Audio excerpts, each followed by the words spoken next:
అవినాష్ రెడ్డి గారు వేదాంతం చెప్తున్నారు. అంటే ఎలా అంటే ఇది అన్యాయం, నన్ను కావాలని ఇది చేస్తున్నారు, సిబిఐ ఇట్లా చేస్తుంది అట్లా చేస్తుందని. కరెక్టే, ఆయన మీద ఆయన అంత బాధపడాల్సిన అవసరం ఉండేది కాదు.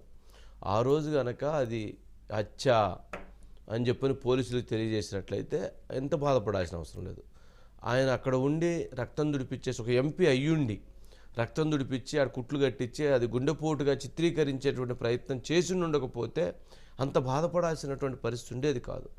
తర్వాత అది ఎవరైతే వచ్చినటువంటి వాళ్ళు ఎవరిని కూడా లోపల రానియకుండా దాన్ని కట్టడి చేసేటువంటి ప్రయత్నం చేసి ఉండకపోతే ఆయన అంత బాధపడి ఉండాల్సిన అవసరం లేదు. తర్వాత తన కోర్టుకి ఇప్పుడు ఈ జరుగుతున్న ప్రక్రియలో వైఎస్ వివేకం మీద ఇన్ని ఎలిగేషన్స్ చేస్తూ పోతున్నారంటేనే అంత బాధపడి ఉండాల్సినటువంటి అంశం కాదు. అంటే ఈ కేసులో ఎంతసేపటికి ఎంత టైం తీసుకున్నా కానీ డైవర్షన్ చేస్తున్నారు తప్ప వాస్తవాలను తీసుకొచ్చేటువంటి ప్రక్రియ చేయట్లేదు. ఇక అట్లాగే రాష్ట్ర వ్యాప్తంగా పెద్ద చర్చ ఒకటి ఉంది. వైఎస్ అవినాష్ అరెస్ట్ అవుతాడా లేదని బెట్టింగులు జరుగుతున్నాయంట. భీమవరం వాళ్ళు, లేకపోతే గోదావరి జిల్లాలో వాళ్ళు, లేకపోతే రాయలసీమ, కడప, ఎప్పుడూ లేని కడప, పులివెందులు కూడా బెట్టింగ్లు కాస్తున్నారంట. ఏమని అరెస్ట్ అవుతారా, అరెస్ట్ కారా అని చెప్పని. ఇదేంటండి, దీనికి బెట్టింగ్లు కాయటం ఏంటి? క్రికెట్ కంటే కాస్తున్నారు, ఎలక్షన్లకు కాస్తున్నారు. వైఎస్ అవినాష్ రెడ్డి అరెస్ట్కి కూడా బెట్టింగ్లు కాయటం ఏంటి?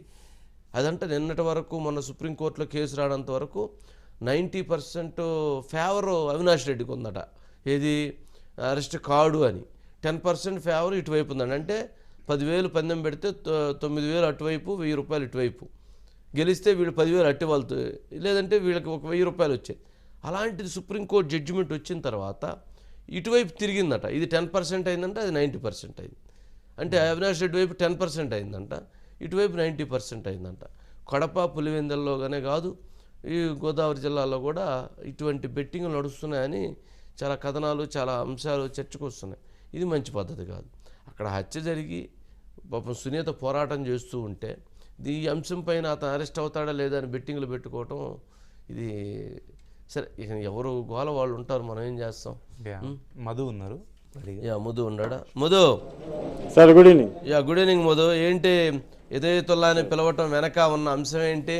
ఫర్దర్ ఇన్వెస్టిగేషన్ ఏం జరగబోతుంది? అవినాష్ రెడ్డి నిన్న ఈరోజు ఉదయం కూడా అక్కడే ఉన్నారట, ఎక్కడ పులివెందుల్లో.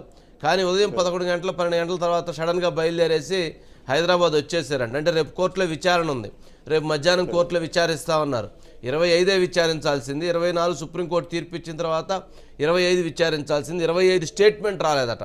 అంటే కోర్టు కాపీ రాలేదు కాబట్టి అందుకని దాన్ని పోస్ట్ పోన్ చేశారు. మళ్ళీ ఇప్పుడు 25, 26 అయింది. 26 మరలా రేపటికి 27కి అయింది. ఏంటి, ఎలా చూడాలి, ఏం జరుగుతుంది? ఒక కన్ను ఇంకో కన్నును పొడిచినట్టుగా సాక్ష్యం అయితే దొరికిపోయింది సార్. ఆ కన్నును పొడిచినటువంటి ఆ కన్నుని అతి త్వరలో సిబిఐ అధికారులు అరెస్ట్ చేయబోతున్నారు. అందుకోసమే మీరు చెప్పినట్టుగా ఇంతకుముందు ఇనాయతుల్లాని గతంలో కూడా ఒకసారి పిలిపించారు, ఎంక్వైరీ చేశారు పులివెందుల్లో. ఈ రోజు సిబిఐ కార్యాలయానికి పిలిపించారు. సిబిఐ కార్యాలయంలో మొత్తం స్టేట్మెంట్. ఎందుకు అంటే బాత్రూమ్ లో ఉన్నటువంటి డెడ్ బాడీని బయటికి తీసుకొచ్చినటువంటి వ్యక్తులలో ఇనాయతుల్లా ఒకడు. సో ఈ నేపథ్యంలోనే అతను వెళ్ళినప్పుడు సిచ్యువేషన్ ఏంటి అనేది పూర్తి స్థాయిలో మీకు ఎవరైనా ఏమన్నా చెప్పారా, ఇలా మాట్లాడమని చెప్పారా, ఇలా ప్రతి పాయింట్ ను కూడా ఆరా తీశారు సార్. అది ఓకే, ఆ స్టేట్మెంట్ అంతా కూడా రికార్డ్ అయింది. నిన్న సునీత, రాజశేఖర్ వాళ్ళిద్దరు కూడా వచ్చారు, వాళ్ళ స్టేట్మెంట్ కూడా రికార్డ్ చేశారు. అది కూడా జరిగింది. ఈ రోజు తెలంగాణ హైకోర్టులో ఎర్ర గంగిరెడ్డికి సంబంధించినటువంటి బెయిల్ ఆయన లోపల ఉండాలా బయట ఉండాలా అనే దాని మీద వాదనలు జరిగాయి. రెండు వైపులా కూడా వాదనలు అయితే కంప్లీట్ అయిపోయాయి.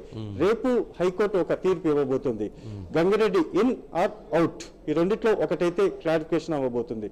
దానితో పాటు ఎంపీ అవినాష్ ఆయనకు సంబంధించినటువంటి బెయిల్ పిటిషన్ ఏదైతే ఉందో దాని మీద కూడా, అంటే జస్ట్ సార్ ఈ రోజు నిన్న మనం చూసుకుంటే డే అంటే ఈ రోజు అంటారు మళ్ళీ రేపు అంటారు మళ్ళీ ఎల్లుండి, అలా డే బై డే వెళ్ళిపోతుంది తప్ప కేసు ఎందుకో బెంచ్ మీదకి వెళ్ళడం, బెంచ్ తర్వాత వెంటనే పాస్ అని అయిపోవడం, రేపటికి వాయిదా పడ్డం. ఆ వాయిదా పడ్డానికి మనం చూసుకుంటే అడ్వకేట్స్ ఎవరైతే ఉన్నారో అవినాష్ తరపున ఉన్నటువంటి అడ్వకేట్స్ మేము దీని మీద మళ్ళీ రేపు వాదనలు వినిపిస్తాము అని అదే మాట నిన్న, ఇలా డే బై డే వెళ్తూనే ఉంది. ఏదేమైనా రేపు ఏం జరగబోతుంది అనేది కూడా ఒక బిగ్ క్వశ్చన్ మార్కే సార్. రేపైనా ఒక తీర్పు వస్తుందా అనేది మాత్రం చూడాలి. కానీ జరుగుతున్నటువంటి వాదనలు అయితే కంప్లీట్ అయిపోయాయి కాబట్టి అవినాష్ తరపున ఉన్నటువంటి అడ్వకేట్స్ మాత్రం ఒక్కటే వాదనలు వినిపించాలి. వాళ్ళొక్కరూ వాదనలు వినిపిస్తే తీర్పు అనేది ఫైనల్ అయిపోతుంది. కానీ వాళ్ళు వాదనలు వినిపించడం లేదు.